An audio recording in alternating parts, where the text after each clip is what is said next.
우리가 매일 마주하는 수많은 데이터와 국가의 통계들, 과연 그 이면에서는 어떤 일들이 벌어지고 있을까요? 글쎄요. 아마 대부분은 크게 신경 쓰지 않으실 겁니다. 그렇죠. 2026년 3월 9일, 바쁜 일상 속에서도 핵심 지식을 빠르게 흡수하고 싶어 하시는 지적 호기심이 넘치는 당신을 위한 오늘의 딥다이브, 지금 바로 시작합니다. 네, 환영합니다. 오늘 우리가 다룰 자료 꾸러미는요, 약간, 겉보기엔 굉장히 지루해 보일 수 있는 문서입니다. 케인즈 그룹이라는 데이터 전문 기업이 작성한 2026 소상공인 실태조사 종합 제안서거든요. 제목만 딱 들어도 전형적인 그 딱딱한 공공기관 입찰 서류 느낌이 나죠. 맞아요. 솔직히 처음에 저도 이 서류를 집어들었을 때는 하품이 나올 뻔했습니다. 그런데 몇 장 넘기다 보니까 와, 이게 장난이 아니더라고요. 어떤 부분에서 그렇게 느끼셨나요? 이 텍스트들 사이사이에 현대 데이터과학, 행동심리학, 그리고 정책 결정의 최전선이 아주 치열하게 담겨 있었습니다. 아주 정확하게 보셨습니다. 보통 실태조사라고 하면 매년 관성적으로 반복되는 행정적인 절차라고 생각하기 쉽잖아요. 네, 그냥 전화 와서 똑같은 거 또 묻고. 그렇죠. 하지만 오늘 우리가 살펴볼 이 자료는 무려 79만 명에 달하는 소상공인들의 데이터를 수집하는 과정이 어떻게 고도화되고 진화하는지를 완벽하게 보여줍니다. 79만 명이면 정말 엄청난 규모잖아요. 맞습니다. 그래서 민간 데이터 기업이 어떻게 단순한 설문대행을 넘어서 국가의 정책 파트너로 기능하는지, 또 이 정보 과잉의 시대에 의미 있는 인사이트를 어떻게 추출해내는지, 그 숨겨진 시스템을 해보하는 것이 오늘 우리의 임무입니다. 아, 기대됩니다. 이 제안서가 보여주는 문제 해결 패턴은 비단 공공통계뿐만 아니라 지금 이 방송을 듣고 계신 당신이 일하는 비즈니스 현장이나 학업에도 바로 적용할 수 있는 훌륭한 벤치마킹 사례가 될 겁니다. 좋습니다. 자, 그럼 이 흥미로운 시스템의 첫 번째 뼈대부터 하나씩 뜯어볼까요? 네, 그러시죠. 이 제안서 초반부를 보면 우리가 흔히 겪는 아주 고질적인 불만을 정확히 짚어냅니다. 매년 똑같은 설문조사 전화를 받고 작년에 대답한 걸 왜 또 묻는 거야? 라며 짜증났던 경험들 다들 한 번쯤 있으실 텐데요. 저도 예전에 사업할 때 그런 전화 받으면 좀 피곤하더라고요. 그렇죠. 그래서 케인즈 그룹은 이 답답함을 해결하려고 3계층, 그러니까 3티어 조사 항목 체결하는 걸 제안합니다. 저는 이 개념을 보면서 약간 매일 여닫는 옷장 같다는 생각을 했어요. 옷장이요? 비유가 아주 직관적인데요. 어떻게 연결하셨는지 조금 더 들어볼 수 있을까요? 옷장에 보면 사시사철 유행을 안 타고 입는 기본템이 있고 또 그 해에 반짝 입는 유행템 있잖아요. 아, 흰 티셔츠나 청바지 같은 기본템이랑 올해 유행하는 컬러의 자켓 같은 거요? 네, 딱 그겁니다. 이 조사표도 마찬가지로 블록처럼 모듈화되어 있더라고요. 매년 변함없이 유지해서 시계열의 안정성을 확보해야 하는 매출이나 고용 같은 핵심 문항 30개는 코어 모듈, 즉 기본템으로 둡니다. 네. 그리고 디지털 전환이나 플랫폼 경제처럼 지금 당장 중요한 현안에 맞춘 10에서 15개의 문항은 로테이팅 모듈, 그러니까 유행템으로 매년 교체에 끼우는 거죠. 아주 유연한 구조네요. 거기에 감염병 사태 같은 긴급한 이슈가 터졌을 때 즉각 투입할 수 있는 애드혹 모듈까지 두는 방식입니다. 매번 백지에서 새로 그리는 게 아니라 유연하게 갈아 끼우는 시스템인 거죠. 정확하게 파악하셨습니다. 사실 이 모듈러 구조는 미국 인구조사국의 연간 기업조사, 즉 ABS 모델을 한국 실정에 맞게 현지화한 겁니다. 글로벌 스탠다드를 가져온 거군요. 네, 그리고 여기에 더해서 케인즈 그룹은 서베이린이라는 아주 중요한 원칙을 내세웁니다. 서베이 린이요? 군더더기를 뺀다는 뜻인가요? 맞습니다. 조사를 슬림하게 만든다는 건데 기획 단계에서부터 국세청의 과세 정보나 고용보험의 종사자 수 같은 기존 행정 데이터를 미리 분석합니다. 국가가 이미 알고 있는 정보는 굳이 응답자에게 다시 묻지 않겠다는 철학이죠. 아, 과감하게 조사 항목에서 덜어내는 거군요. 근데 여기서 약간 딴지를 걸어보자면요. 국세청 데이터만 보면 애초에 설문조사 할 필요가 없지 않나 이렇게 생각할 수도 있잖아요. 그렇게 생각하실 수도 있죠. 하지만 행정 데이터만 수집해서는 놓치는 것들이 분명히 있을 거란 말이죠. 세금 신고서에 적힌 숫자만으로는 이 사장님이 지금 번아웃이 왔는지 아니면 앞으로 사업을 더 확장할 계획인지. 그런 인간적인 뉘앙스는 절대 알 수가 없죠. 아주 예리한 지적입니다. 그렇죠. 바로 그 지점 때문에 설문조사가 여전히 존재하는 겁니다. 행정 데이터가 기업의 뼈대, 그러니까 골격을 보여준다면 설문조사는 그 위에 살을 붙이고 현재의 컨디션을 파악하는 작업입니다. 아, 골격과 컨디션? 네, 서베이 리인 원칙의 핵심은 설문조사 자체를 없애는 게 아닙니다.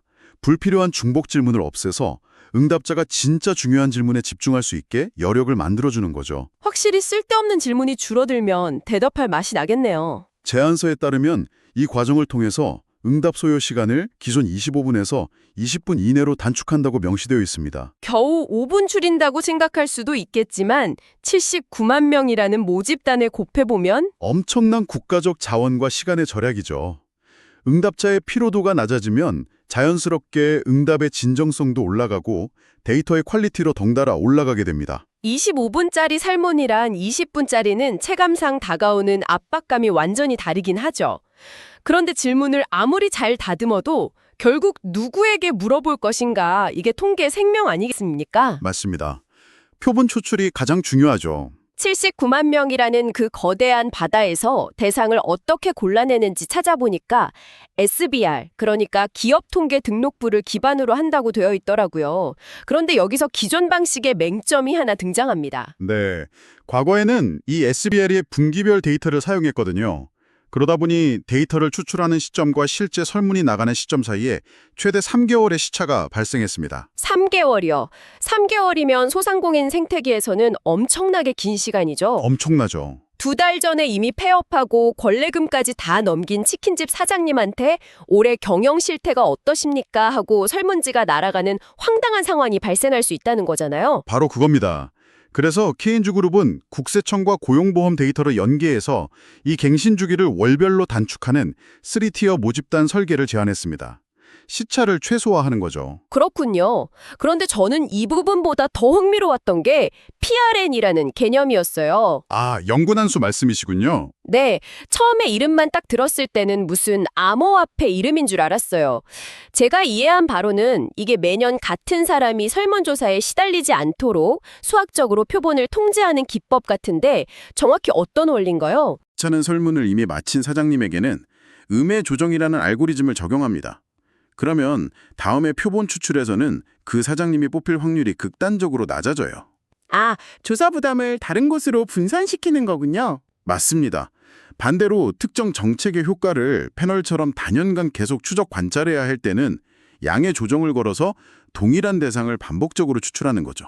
와, 내가 올해 설문조사를 안 받아도 됐던 게 단순히 운이 좋아서가 아니라 뒤에서 이런 수학적인 배려가 돌아가고 있었던 거군요. 철저하게 계산된 시스템이죠.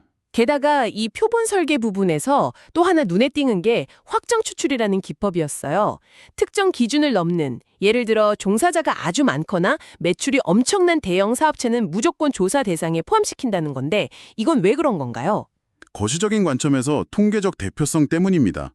전체 소상공인 매출의 큰 비중을 소수의 거대 사업체들이 차지하는 경우가 많거든요. 슈퍼 소상공인 같은 느낌이네요. 그렇죠. 만약 무작위 추출을 하다가 이런 메가 비즈니스들이 표본에서 운 나쁘게 빠져버리면 전체 시장의 규모나 동향을 추정할 때 엄청난 오차가 발생하게 됩니다. 시장 왜곡이 일어날 수 있겠네요. 네. 그래서 시장에 미치는 영향력이 큰 대상은 예외 없이 전수조사격으로 포함시켜서 추정의 효율성을 극대화하는 안전장치를 두는 겁니다. 자, 그럼 이제 가장 현실적인 문제로 넘어가 보죠. 완벽한 질문지도 만들었고 누구에게 물어볼지도 수학적으로 다 정했습니다. 네, 준비는 완벽하죠. 그런데 아무리 세팅을 잘 해놔도 진짜 바빠 죽겠는 카페 사장님이나 배달 기사님이 대답을 안 해주면 아무 소용이 없잖아요. 가장 큰 장벽이죠. 통계의 완성은 결국 응답률이니까요. 여기서부터는 데이터 과학을 넘어서 응답자의 마음을 움직이는 심리전이 시작되더라고요. 여기서 진짜 흥미로워집니다. 케인즈그룹이 여기서 아주 영리한 선택을 해요. 바로 행동경제학의 넛지 이론을 끌고 온 겁니다. 제가 이 부분을 읽고 무릎을 탁 쳤습니다. 사전 안내문을 보낼 때 다짜고짜 법적 의무니까 무조건 설문조사 하세요 라고 압박하는 게 아니더라고요. 네, 그렇게 하면 오히려 반발심만 생기죠. 대신에 사장님이 계신 지역 소상공인의 92%가 이미 참여했습니다 라는 메시지를 은슬쩍 찔러 넣는다는 거죠. 인간은 본능적으로 남들이 다 하는 행동을 따라야 할 것 같은 사회적 규범에 굉장히 약하잖아요. 맞습니다. 일종의 군중 심리를 부드럽게 자극하는 거죠. 이런 심리적 넛지를 주면서 안내문에 박힌 QR코드만 스마트폰으로 스캔하면 복잡한 로그인 없이 곧바로 모바일에 최적화된 설문창으로 넘어가게 동선을 짰더라고요. 마찰력을 최소화하는 설계입니다. 이 너치 전력을 케인즈 그룹은 유럽연합의 푸시2웹 5단계 프로토콜과 연계해서 실행합니다. 5단계나요? 네, 단순히 외부로 응답하라고 권유하는 수준이 아니라 매우 체계적으로 설계된 다단계 참여 유도 시스템입니다. 조사가 시작되는 첫날에는 방금 말씀하신 QR과 웹링크를 발송하죠. 가장 쉬운 방법부터 들이미는 거군요. 그리고 7일차가 되면 아직 응답하지 않은 사람들에게 이메일과 문자로 리마인드를 보냅니다. 14일차까지 안 하면 그때는 전문조사원이 전화를 거는 KATI 방식이 투입되고요. 점점 압박이 들어오네요. 마지막으로 21일차가 넘어가면 전국에 대기 중인 면접조사원들이 직접 사업장으로 찾아가는 CAPI 방식이 동원됩니다. 점진적으로 압박의 강도를 높여서 최종적으로 80% 이상의 응답률을 달성하겠다는 치밀한 계획입니다. 와, 5단계의 끈질긴 추격전이네요. 게다가 응답률이 낮은 곳에 조사 자원을 실시간으로 재배분하는 적응적 조사 설계, 즉 ASD까지 쓴다고 하니 도망갈 곳이 없겠어요. 빈틈이 없죠? 그런데 저는 이 대목에서 이런 의문이 들었습니다. QR 보내고 문자 보내고 급기야 전화 걸고 사람까지 찾아가서 빨리 대답하라고 압박하면요. 네.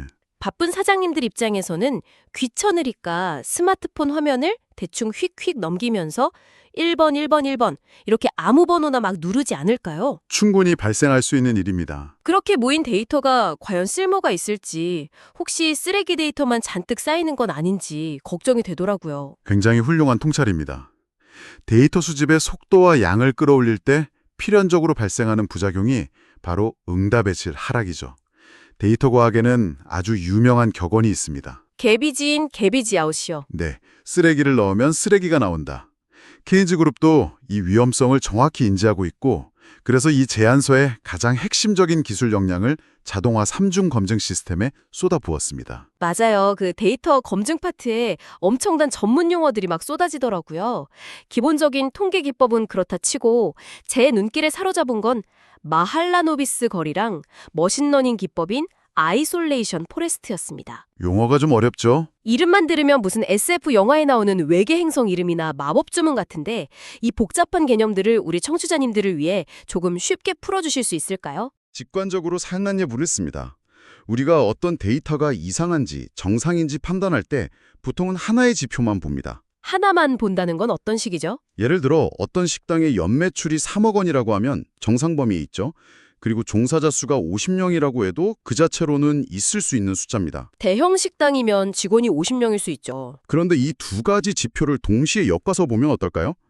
연매출이 3억 원인데 직원이 50명이다. 1인당 월급도 안 나오겠는데요? 상식적으로 말이 안 되네요. 그렇죠. 기괴한 패턴이죠. 마할라노비스 거리와 머신러닝 알고리즘은 바로 이런 원리로 작동합니다. 개별 지표 하나하나만 떼어놓고 보면 완벽하게 정상처럼 위장하고 있지만 여러 변수를 다차원 공간에 올려놓고 엮어봤을 때 모순이 드러나는 다별량 이상치를 기계가 자동으로 색출해내는 겁니다. 아, 그러니까 단편적인 알리바이만 들으면 완벽한 범죄 같아 보이지만 네, 여러 단서들을 교차해서 맞춰보면 앞뒤가 안 맞는 거짓말을 잡아내는 유능한 탐정 같은 거군요. 아주 훌륭한 비유입니다. 탐정 알고리즘이죠. 예전 같으면 담당자가 엑셀표 보면서 일일이 전화해서 사장님, 직원 수에 0 하나 더 치신 거 아니에요? 하고 물어봤을 텐데 이제는 기계가 그걸 알아서 잡아낸다는 게 정말 놀랍습니다. 시간과 인력을 획기적으로 줄여주죠. 여기에 더해 케인즈 그룹은 유럽연합식 3단계 합의 검증 모델도 적용합니다. 3단계라면 어떤 과정을 거치나요? 숫자가 칸에 맞게 들어갔는지 보는 구조 검증, 매출액 대비 인건비가 논리적인지 보는 내용 검증, 그리고 작년 데이터와 비교해 너무 널뛰지 않았는지 보는 시계열 검증으로 촘촘하게 거름망을 킵니다. 이 과정에서 더욱 인상적인 것은 이 모든 검증 로직을 쿼리, 시드, 알고리즘, 코드라는 4가지 요소로 완벽하게 문서화한다는 점입니다. 굳이 그렇게까지 철저하게 기록하는 이유가 있나요? 이게 왜 중요하냐면 나중에 정부기관이나 제3의 분석가가 와서 똑같은 코드를 돌려도 100% 동일한 결과가 재현될 수 있도록 절차의 투명성을 극대화하는 것이기 때문입니다. 와, 블랙박스처럼 숨기는 게 아니라 아예 코드를 다 까서 보여준다는 거네요. 투명성 인정합니다. 자, 그럼 여기까지 해서 아주 깨끗하고 완벽하게 검증된 79만 명의 데이터가 모였다고 쳐보겠습니다. 네, 훌륭한 데이터셋이 구축됐죠. 그런데 청취자님들도 공감하시겠지만 엑셀에 숫자 빽빽하게 적혀있는 거대한 통계표 자체가 세상을 바로 바꿔주지는 않잖아요. 당연하죠. 숫자는 그 자체로 말을 하지 않으니까요. 결국 그래서 이 숫자들이 우리한테 무슨 의미인데? 라는 질문에 답을 해야 할 텐데요. 단순한 정보 나열을 넘어서 말이죠. 바로 그 질문이 통계가 정책으로 승화되는 가장 중요한 변곡점입니다.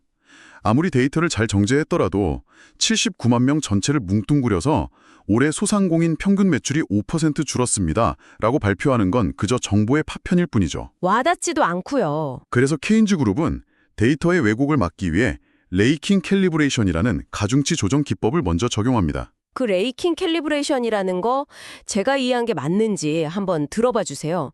저는 이걸 오디오의 볼륨 조절 다이얼 같다고 생각했어요. 오디오 볼륨이요? 네, 데이터란에 너무 규모가 커서 목소리가 쩌렁쩌렁한 일부 대형 사업체들이 전체 통계의 평균을 갉아먹거나 반대로 너무 작은 영세업체들의 목소리가 묻힐 때 네네. 이 알고리즘이 알아서 각각의 볼륨을 조절해 주는 거죠.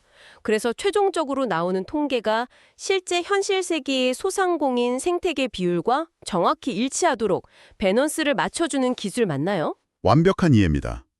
특정 그룹이 데이터 내에서 과대대표되거나 과소대표되지 않도록 전체적인 균형을 맞춰주는 핵심적인 보정 작업이죠. 다행이네요. 이렇게 중심이 잘 잡힌 데이터를 바탕으로 이번 제안서에서는 일본의 중소기업 백서 모델을 벤치마킹한 생애주기별 분석 프레임을 새롭게 꺼내듭니다. 생애주기별 분석이요? 네, 데이터를 단순히 업종별이나 지역별로만 쪼개는 게 아닙니다. 소상공인의 상태를 시간의 흐름에 따라 창업기, 성장기, 성숙기, 그리고 폐업이나 재창업을 준비하는 퇴로 전환기로 나누어 분석하는 겁니다. 아, 확실히 생애주기로 나누니까 숫자가 갑자기 스토리가 되네요. 똑같이 매출이 떨어졌어도 막 가게를 오픈한 창업기 사장님한테는 초기 대출 이자 지원이 필요할 거고요. 그렇죠. 성장기에 인력난을 겪는 사장님한테는 고용 지원금이 필요할 테니까요. 폐업을 앞둔 퇴로 전환기 분들에게는 사업 정리 컨설팅이 절실할 거고요. 정확합니다. 약을 처방할 때도 환자 증상에 딱 맞는 약을 줘야지 무조건 종합감기약만 준다고 낫는 게 아니잖아요. 데이터도 이렇게 섬세하게 썰어내야 진짜 맞춤형 처방, 즉 정책이 나오는 겁니다. 문제를 해체하는 방식이 곧 해결책의 질을 결정하네요. 네.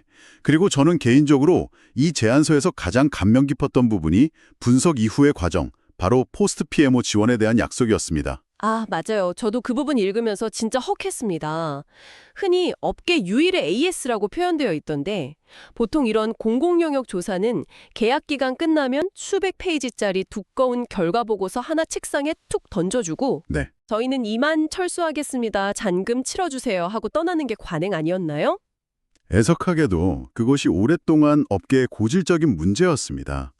조사기관은 숫자만 던져주고 후련히 떠나고 남겨진 정부 부처의 정책 입안자들은 그 방대한 데이터를 자신들의 정책에 맞게 2차 가공하거나 해석하지 못해서 쩔쩔매는 단절 현상이 발생했던 거죠. 너무 아깝네요. 그 좋은 데이터를 놔두고. 그런데 케인즈 그룹은 조사가 끝난 후 심지어 통계가 공식적으로 발표된 이후에도 무려 3개월 동안 전담팀이 상주하며 지원을 계속한다고 명시했어요. 아주 파격적인 조건이죠. 예를 들어 정책부서에서 저기요, 우리 내일 회의에 필요해서 그러는데 수도권에 있는 50대 배달업 사장님들 데이터만 따로 묶어서 심층 분석해 줄 수 있나요? 하면 즉각 맞춤형 데이터를 뽑아준다는 거잖아요. 맞습니다. 게다가 언론에서 통계를 잘못 해석해서 오보를 내면 그걸 방어하는 한라인 역할까지 책임진다고 하니 이 사람들이 왜 스스로를 단순한 하청 조사기관이 아니라 국가의 정책 파트너라고 당당하게 부르는지 확실히 알겠더라고요. 바로 그 태도가 지식은 올바르게 이해되고 현실에 적용될 때 비로소 진정한 가치를 지닌다라는 통계의 본질을 꿰뚫고 있는 겁니다. 멋진 말이네요. 케인즈 그룹이 내세운 TSE, 즉 총조사 오차 프레임워크를 보면 이들의 거시적인 철학이 명확히 보입니다. TSE 프레임워크요? 네, 조사를 시작하기도 전에 행정 데이터를 분석하는 사전 단계, 넛지와 다단계 검증으로 데이터를 쥐어짜내는 실사 단계, 그리고 방금 우리가 감탄한 4후 3개월의 밀착 지원 단계까지. 프리인 포스트네요. 맞습니다. 이 프리임포스트의 전체 파이프라인을 빈틈없이 하나로 연결하는 거버넌스야말로 데이터의 단순 생산을 넘어 국가정책으로 환류되는 과정 전체를 책임지겠다는 진정한 퀄리티 컨트롤의 완성이라고 봅니다. 와, 오늘 딥다이브 정말 밀도 높은 시간이었습니다. 청취자 여러분, 어떻게 들으셨나요? 공공기관 입찰 제안서, 그중에서도 소상공인 실태조사라고 하면 한없이 고루하고 따분한 탁상 행정일 것만 같았죠? 처음엔 다들 그렇게 생각하시죠? 하지만 오늘 우리가 함께 뜯어본 이 문서는 사실 글로벌 선진국의 데이터 모델을 벤치마킹하고 첨단 머신러닝으로 이상치를 색출해내며 응답자의 행동 심리까지 꿰뚫어보는 아주 치열한 과학과 혁신의 현장이었습니다. 데이터 이면에 치열한 노역을 엿볼 수 있었죠. 오늘 우리가 나눈 이 이야기들, 예컨대 사람의 마음을 움직이는 넛지 전략이나 사전 실행 사후를 완벽히 책임지는 프레임워크를 당신이 매일 마주하는 비즈니스 기획이나 프로젝트에 어떻게 적용해 볼 수 있을지 꼭 한번 연결해 보시길 바랍니다. 정보가 폭포수처럼 쏟아지는 시대일수록 진정한 인사이트는 질문을 어떻게 설계할 것인가, 그리고 그 답변을 어떻게 투명하게 검증할 것인가에 달려 있습니다. 질문과 검증이 핵심이군요. 네, 79만 명이라는 거대한 표본 속에서 행정 데이터와의 교차 검증을 거치고 마할라노비스 거리 같은 투명한 다단계 검증 로직을 견뎌낸 데이터만이 우리에게 진짜 진실을 말해줄 수 있다는 점, 그리고 그 데이터를 생애 주기별로 섬세하게 해체해보려는 태도가 결국 복잡한 현실 문제를 푸는 열쇠가 된다는 점을 오늘 꼭 기억해 주셨으면 합니다. 좋습니다. 그럼 마지막으로 우리 청취자님들의 지적 호기심을 자극할 만한 재미있고도 도발적인 상상을 하나 던지며 오늘 시간을 마무리해볼까 합니다. 어떤 상상인가요? 오늘 제안서를 보면 이미 국세청 과세 정보나 고용보험 데이터를 조사에 적극적으로 연계하고 있잖아요. 그런데 만약 미래에 인공지능이 더 무섭게 발전해서 통장 내역, 카드 결제, 심지어 SNS 리뷰 데이터까지 100% 완벽하게 연계되는 시대가 온다면 어떨까요? 모든 데이터가 하나로 통합되는 세상이네요. 네, 인공지능이 소상공인의 현재 경영 상태는 물론이고 다음 달에 폐업할 위기인지 아닌지까지 완벽하게 예측하는 이른바 나우캐스팅의 시대 말입니다. 그렇게 되면 훗날에는 사람에게 굳이 무언가를 묻는 행위, 즉 설문조사라는 시스템 자체가 완전히 멸종해버리게 될까요? 아주 날카로운 질문이네요. 기술이 모든 걸 예측한다면 굳이 물어볼 필요가 없다고 생각할 수도 있겠죠. 아니면 숫자는 절대 담아낼 수 없는 인간의 진짜 감정, 번아웃 혹은 그 시대에 갑자기 튀어나오는 전혀 예측 불가능한 애로사항들만이 유일하게 인간이 인간에게 질문할 가치가 있는 마지막 성역으로 남게 될까요? 기술이 발전할수록 인간을 향한 질문의 본질은 오히려 더 깊어질지도 모르겠습니다. 정말 곱씹어볼 만한 여운이 남는 주제네요. 이 흥미로운 상상의 몫은 지금 이 방송을 듣고 계신 당신에게 남겨두겠습니다. 오늘 딥다이브가 여러분의 통찰력에 작은 불꽃이 되었기를 바랍니다. 오늘도 끝까지 함께 뇌를 자극하며 달려주신 당신 정말 최고입니다. 다음번에도 당신의 세계관을 한 뼘 더 넓혀줄 새롭고 짜릿한 자료들을 듬뿍 들고 다시 찾아오겠습니다. 감사합니다. 감사합니다.